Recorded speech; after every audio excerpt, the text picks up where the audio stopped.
भारत के संविधान के प्रति सच्ची श्रद्धा और निष्ठा रखूंगा।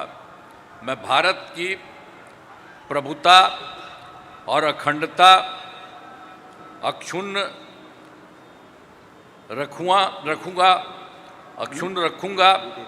मैं बिहार राज्य के मुख्यमंत्री के रूप में मैं अपने कर्तव्यों का श्रद्धापूर्वक और शुद्ध अंतःकरण से निर्वहन करूंगा। తొలుత అందరు సీఎంలు చేసినట్టే నితీష్ సారు ఒంటిగా చేసిండు ప్రమాణం. గవర్నర్ ఆరిఫ్ మహమ్మద్ ఖాన్ సారు ప్రమాణ స్వీకారం చేయించంగా బీహార్ కు 10వసారి ముఖ్యమంత్రి అయిండు నితీష్ కుమార్ సారు. అటెంకా ఇంకో ఇద్దరు మంత్రులు ఒంటిగా ప్రమాణం చేసుడు ఆలస్యం. టైం సరిపోలేదో మరి లేకుంటే ఇంకేమైందో ఏమో తెలియదు గాని 7 మంత్రుల్ని వరుసగా నిల్చోబెట్టి బడిల పుల్లగాండ్ల కంటే అధ్వానంగా ఒకటే తాపు చేపించిండ్రు ప్రమాణం.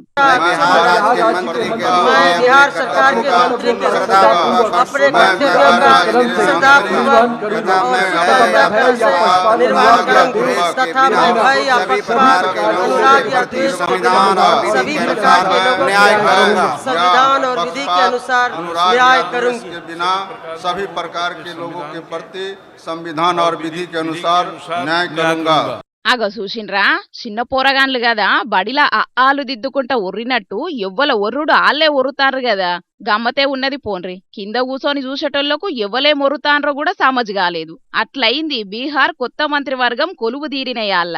ప్రమాణం అంటే ఒంటిగా చేసుడు చూసినాం గాని జంటగా కూడా కాదు. ఏకంగా ఏదో ఈ ముహూర్తం దాటితే మళ్ళా మంచి ముహూర్తం లేదన్నట్టే చేసిండ్రు మూకుమ్మడిగా. తాపు మొత్తం నితీష్ కుమార్ తోనట్టుగా 27 మంది మంత్రులుగా ప్రమాణం చేస్తే అందులో 14 మంది పువ్వు పార్టీలు, 9 మంది నితీష్ కుమార్ సారు పార్టీలు, ఇంకో 4 పొత్తుగూడిన చిన్న చిన్న పార్టీ లీడర్లు ఉన్నారు. అందుకే సంఖ్య ఎక్కువైందనుకున్నారో లేక సమయభావం ఉన్నదని గిట్ల చేసిండ్రో తెలియదు గాని ఒక్కొక్కరు వరుస కొద్దొచ్చి చేసేటి ప్రమాణ స్వీకారాన్ని 3 మాటల మమ్మ అనిపించి చల్లబడ్డారు. అయినా ప్రధాని Modi sir, Amit Shah sir, Rajnath sir, Nadda సారా సొంటి పెద్ద పెద్ద లీడర్లు వచ్చినప్పుడు ఎంతసేపు అని కూసుంటారు తీయుండ్రి. ఏమంటారులా?